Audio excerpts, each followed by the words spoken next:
Morning, Saturday morning. We're on. We're on. I was trying to figure out if the camera was on and we are on the air here. At least for the video purposes, we're not. It's kind of like we're live from Saturday night, but it's kind of different. Anyway, here we go. Actually, oh, I clicked on the wrong thing. Let's go back. So we did post a video on Sunday. Hopefully you caught that. If you didn't check that one out, the Sunday video is up there. What is the Sunday video? The Sunday video, we unboxed something. So go check it out if you have not seen it. I actually, you know what, going to go ahead and read we got a couple of ones here. Joe P says that, awesome. It reminds me of the one you had in Hawaii. Yes, it does. The one I had in Hawaii, that was a really nice one. I bought that one from Sports Authority. I just, you know what, that one was great. That really worked out really well. The thing about that one too was it was just a plate. It was a silhouette plate that kind of just sat in the cradle of that stand, and that thing took a hammering. I tell you that we shot that thing so much, and it just survived. It did. So, and if you don't know what we're talking about, you need to go watch the Sunday video. Okay, here we go. We're going to read some of the comments here. We've got some comments, and we're going to go ahead and roll through these in no particular order. Again, sometimes comments get pulled. Not sure why, but if you didn't get your comment read, that could be a factor there. Or you commented after production, obviously, of the show that we do earlier on during the week, just to get it aired for you folks every Saturday morning early. No, I am not up that early trying to air that thing. It is everything is a pre-taped show, again, like Saturday Night Live, only we do not have the late great people like John Belushi. All right.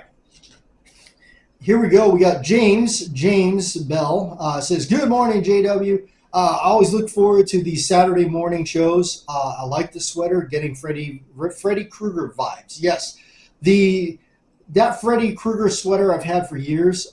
It's my Christmas sweater. I'm going to tell you guys right now, yes, I'm kind of the Grinch. I don't really like Christmas. Let's put it this way. I don't like what it's turned into. I don't like the fact that it's turned into monetary things and greed. And I've seen the worst of people that claim to be whatever, with in touch with their beliefs or whatever, but yet they're surrounded and drowning in greed. All they see is money, money, money, money. I say shame on you for that. But yeah, that's why I don't really. For me, Christmas was with my grandfather when we had a full family together. I'm just blessed to say that I had that kind of upbringing. Our Christmas was spent together as a family. We got together, we ate a bunch of food, we spent time with each other, laughed, and it was just a party. But then again, that's how the island was. Back then it was just, everything was just, and then I'm sure it's still like that, even though I've been gone for years. But on the island, it's almost like everybody, it's like if there's an excuse to have a get together, a party, and as we say on the island, talk stories, bro. We do it. So yeah, it's definitely, but yeah, that's the Christmas I miss.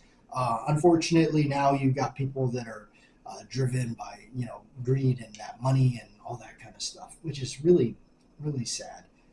I think it's been it's been so bastardized in a sense. So that's what I mean about that. So, all right. This one's from Slim Fire.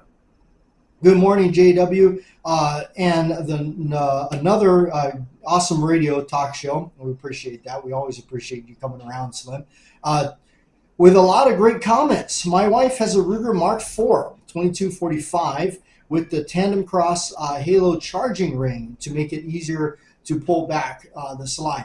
I have seen that. Now I have seen that. I don't know if it was a tandem cross or not, but I have seen that application done on some of those.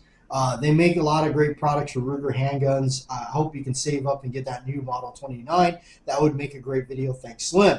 Yeah, we'll see. We'll see how it goes, and if that would be the case, it would be really cool to sit here and actually talk about it on, take a little breather and talk about things like that on the show. Somebody had actually commented on the Sunday video saying it was time for a range video. Honestly, I haven't made a range video in, I don't even know when. Really don't know the last time I sat there and we recorded anything like that. You know who was really good at doing that, which is excellent at video production, is my really good and close buddy, iCarry1. iCarry1 he's really good at video photography and all that stuff. He was really good at range videos. So, you know, if I ever did another one, it would have to be with iCarry1 for sure. There was just no way I would risk it alone and doing my amateur work, attempting to do something like that. So that idea, doing that would be absolutely slim chances. I'd have to drag old iCarry1 out there and make it happen if that was going to be something we would attempt to do. Notice I said attempt. This one is DB. Good morning. Get yourself a nice gift. It's well deserved. I've been eyeing a 1970s Colt Gold Cup in blue. Prices aren't terrible. DB. If prices aren't terrible and you're talking vintage, anytime you're talking vintage 60s, 70s, and you're saying Colt and you're saying 1911 and blued, you should get it. I'm like, that's like candy to me. It's like, yes, must have now. Not just one, I'll take two. They're small. So yes, if it's a good price, absolutely get it. Pick it up for yourself. That would definitely be good. Think about this. Here's the thing to think about. All those vintage ones, scoop them up when the price is right. Definitely. There's also a saying to be said. Sometimes you got to scoop them up sooner or later because the price ain't coming down. A lot of times that is the truth. The price doesn't come down. They only go up. So sometimes you gotta. That's a catch-22. It's a double-edged sword on that one. Lord knows I know that all too well. I have definitely splurged and broke out the cash and just did it and starved to death for 3 weeks or something like that. It happens. It happens. Man, I miss some of those days. I miss some of those days where. Back when I was, even just as far back as about 5 or 6 years ago, even out here. I don't know. I had a simple little gig. I had an apartment that I was paying for that was really cheap, and it was, it was not too bad because everything was lumped together. It was one of those apartments where your rent covered everything, utilities, water, electric, all that kind of stuff, and that was really nice. And because of that. And it's just, me, myself, and, myself. And it was easier to make a decision to where, like, you know what, I'm going to spend $1,100 on this nice 1911 and get it for myself. And I guess I'll just scrape by for the next, couple weeks or whatever like that. Also, one time I had a job that paid me every week. That was slick. That was really smooth. I had this job. I got paid every week. That was really awesome. Even though it wasn't a whole pile of cash, but there is something to be said about, man, having a check every 7 days. That was just super cool. We've had a lot of jobs over the time, of course, of our lives, I'm sure, and me for definite sure. But I tell you, there's stuff I miss. I do miss that job. I look back at that, and it was, I worked at a local hardware store, believe it or not, and had medical and all that kind of stuff, all the good stuff, because it had a mom and pop touch, but it was corporate driven. So that it had a benefit of everything, and I spent about a year with that company and I was doing it. That's when I first jumped out of, from basically working at a gun range to something else. First time I really did something that was entirely different. Although here's the odd part. This place had a pretty substantial ammunition and reloading section in this place. Kid you not. So it was really cool. It was like I was still involved in it in some sort of sense.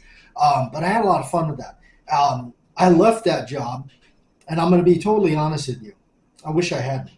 Looking back, I wish I would have stayed at that, because I think if I had put in the time and stayed, in the end, it would have been a better deal for me. the things I do now is okay. Um, and, I make decent amount of money and all that. But sometimes it's like I do. There's this time where I just want to go back and do a simple gig like that. You know what? And I'm gonna tell you this too. A lot of times you say that, oh, Christmas and the holidays when you work retail, it ruins it. It ruins work. It ruins the holidays for you. You know what? I had a lot of fun working at that place during the holidays. I don't know why. It was something about it. They did things. The company would do things like the Halloween. They decorated the entire paint section. Where people go buy their paint supplies. They decorated it all up like Halloween and everything. And then then they took it down and then they did the Christmas festive thing. And they really did a lot for this thing. And this was no small little hardware store. This was like this thing was for you to walk from one end to the other. You got your steps in. Man. But yeah, I'm going to tell you straight up. I really missed that job. I sometimes wish I would have just stuck it out and stayed there and just did what I had to do. Because that was the cool thing. I got paid every week. Good buddy of mine, he stuck out with him. I actually got him hired there. He stuck it out. He's now a assistant manager at another smaller location. He's still there. He's still doing it. He's still sticking it out. So, he lives up in that area, where it's located. I wasn't too far from it, but, looking back at that was a lot of fun. In some ways, I kind of wish I would have, like I said, but we all live and learn, right? That's what happens. We bounce around things in different places and stuff like that. So, anyway, sidetrack, right? All right, Sean. This one's from Sean. Sean says, good morning, coffee in hand, ready for the show. Appreciate that, Sean. Joe P here. Good morning, Freddy Krueger. I wondered if that sweater would make an appearance this year. And I had to smile when I saw the masking tape on the powder dispenser. Oh, I took it down. It's over there. Classic. I spilled half a container on my carpet several years ago. And I still think I'm vacuuming up Unique every week after all these years. You know what's funny, Joe? Unique is exactly what's in that powder dispenser right now. And I've done that. That is why there's masking tape all over that thing. And if you have not done that, oh, the joys of when you do.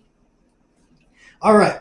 Jeffrey Richardson says, great information on 4440. Yes, thank you. Appreciate that. We're always sharing stuff that, and I wanted to share a little bit about that because me and my other buddy, we've been shooting a little bit of 4440 at the range a little bit with lever guns and lever actions. I actually thought about it. I was like, oh, man, maybe I should get a single action. I'm glad I slowed my roll because I'm not a big fan of the cartridge. I like it in a lever gun. Fine, that's it. I think that's the end of the adventures with that. I like my 3840. All right, this one here is from Steve. Steve says, good morning. I bought a Ruger in Standard in 1978. Really shot it a lot. I traded it in, but now I have a Smith Model 18. Love it. Thank you. Yes, the Model 18, that's like the Model 15 K-frame with like a 4-inch barrel. I actually wish I had one of those too. Maybe that's what I should get. I don't know. I've had such bad luck with 22 revolvers. I don't know. I'm scared to jump in on them. One day I will. Not right now. Mickey Mantle. Mickey Mantle? For real? No. That's a good name, though. That's a good one. Morning. Oh, I absolutely love the Ruger. Mine is a first gen. Oh, you have one of the... Mine's Gen 2. I seen at the shop down there, I seen a first gen. I seen a couple over the years. I wouldn't mind having one, but I guess my thing would be, I'd be like, I don't know, maybe Mickey Mantle can answer this. What's the difficulty on the magazines? I hear that the Gen 1 magazine, it's its own thing.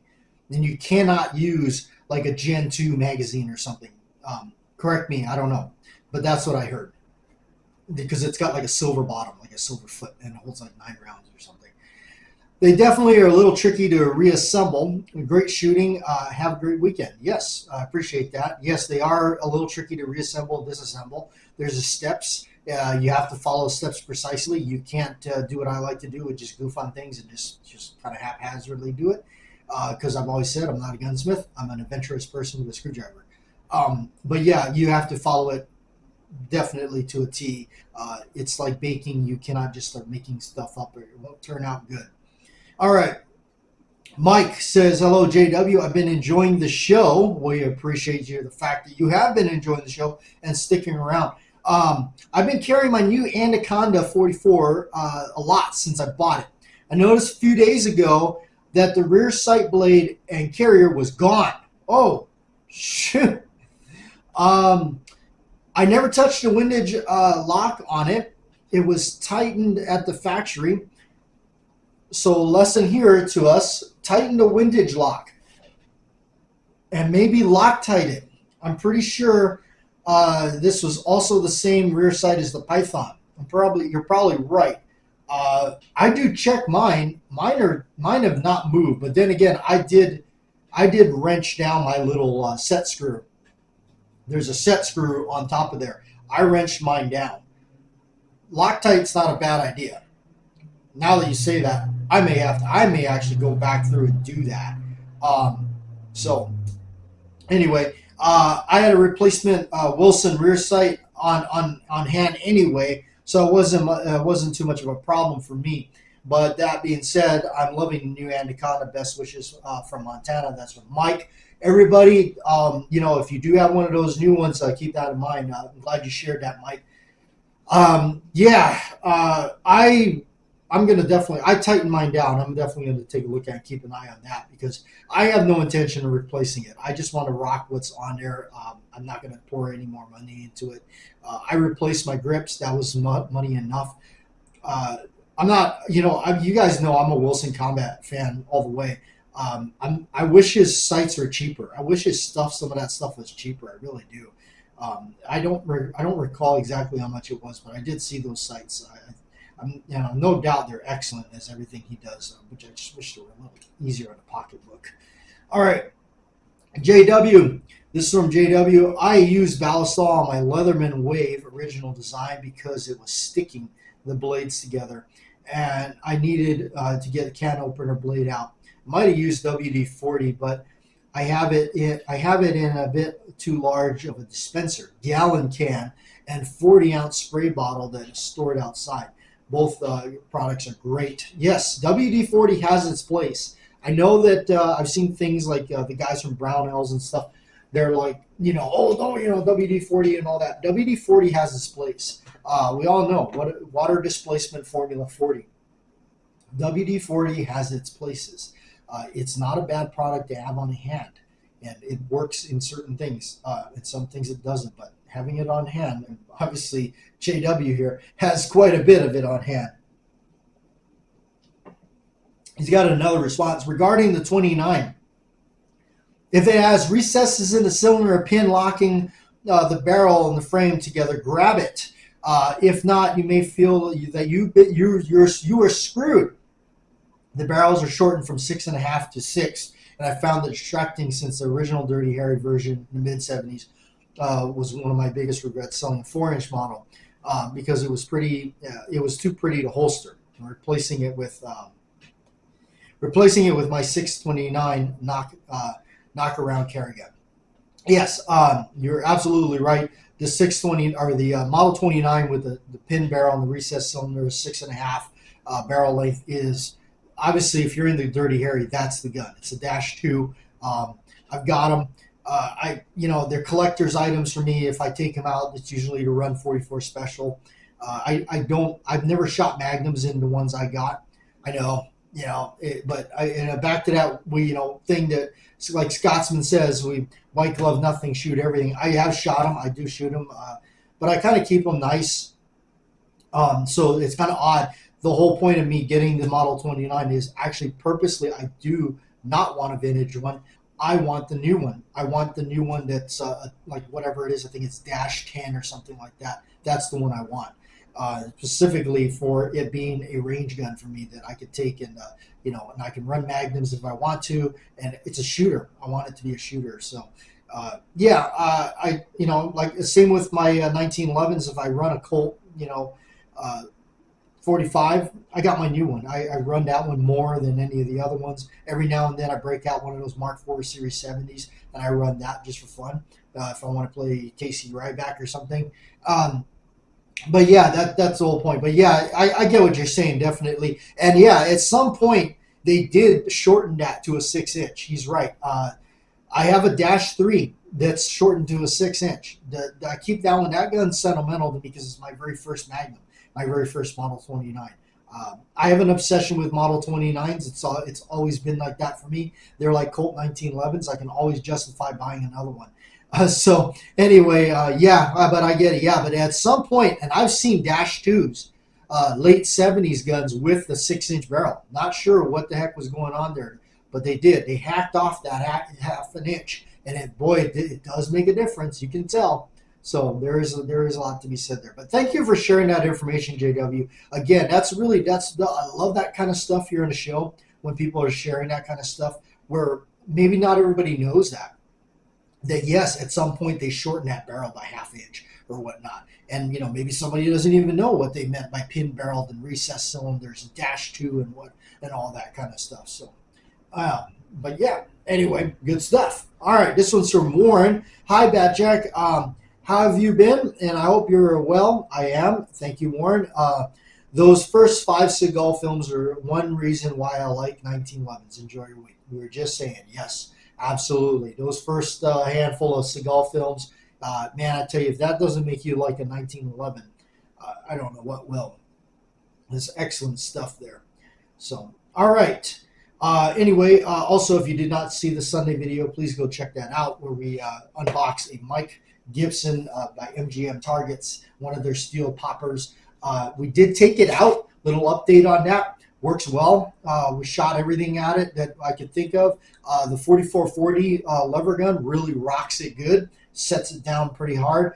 A friend of mine did shoot 44 Magnum at it. That was the biggest caliber we shot at it. That sat it down pretty good. I do like the popping effect of it because it kind of shows you, like as a hand loader, what I like is it kind of shows me where my hand loads are at, depending on how it's pushing that plate down and how fast it's putting that plate down.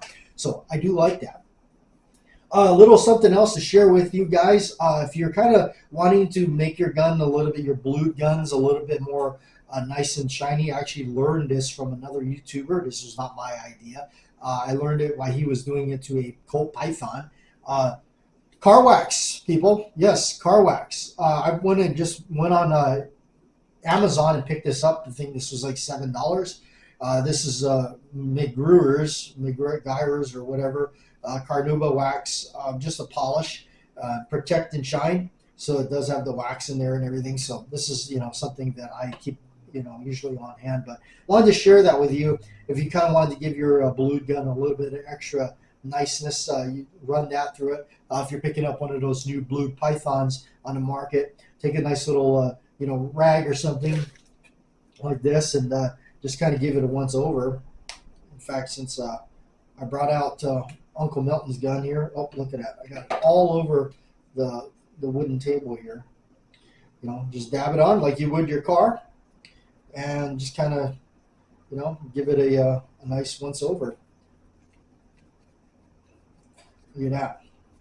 Give my Uncle Milton's revolver a beautiful polish job here real quick.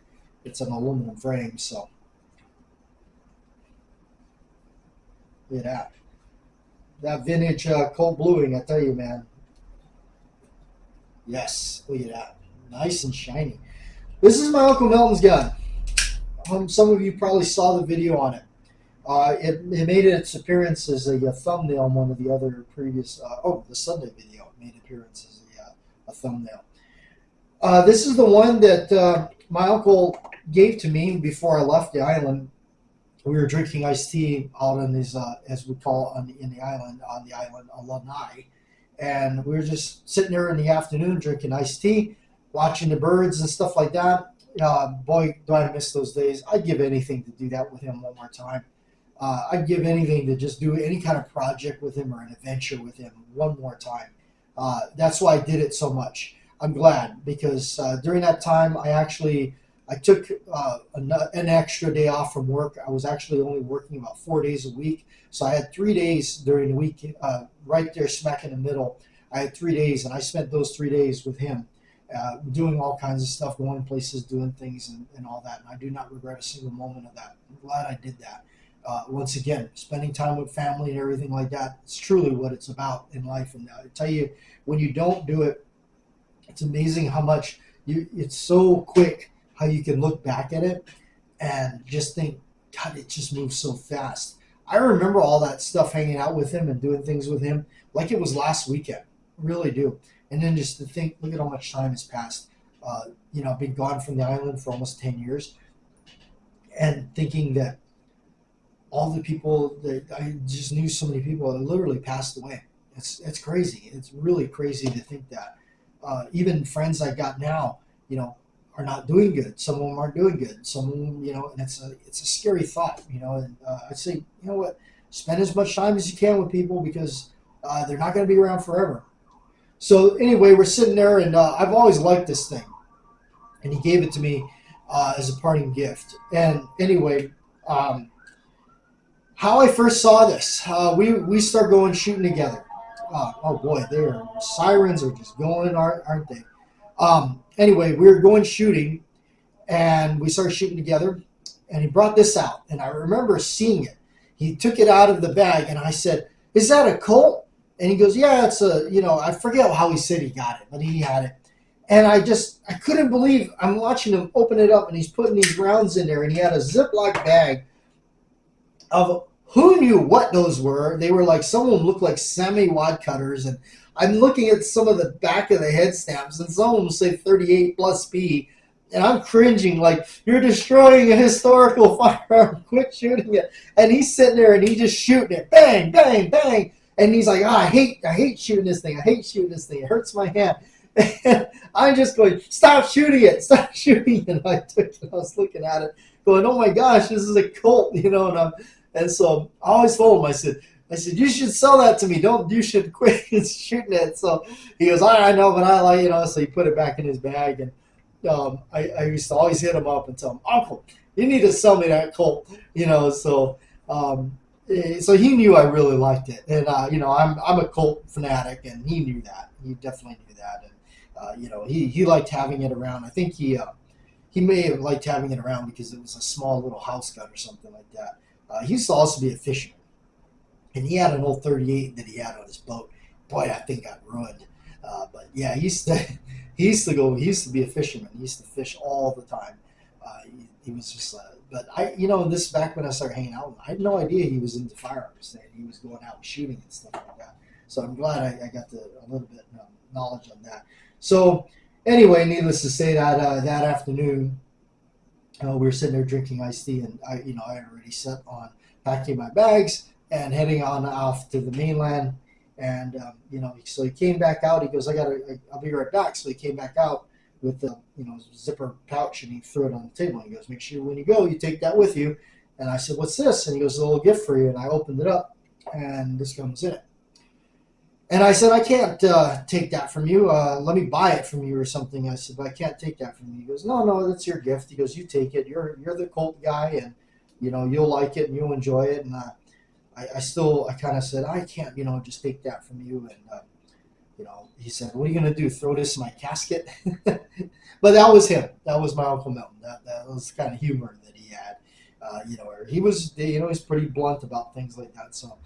Yeah, I've cleaned it up, and it's been in my collection ever since, not going anywhere, regardless of what it would have been, even if it would have been something else or whatever. The sentimental value for me of this thing is priceless. There's just no price to be put on it. So anyway, I appreciate everybody hanging out and coming around, spending your Saturday with us. So we'll see you next time.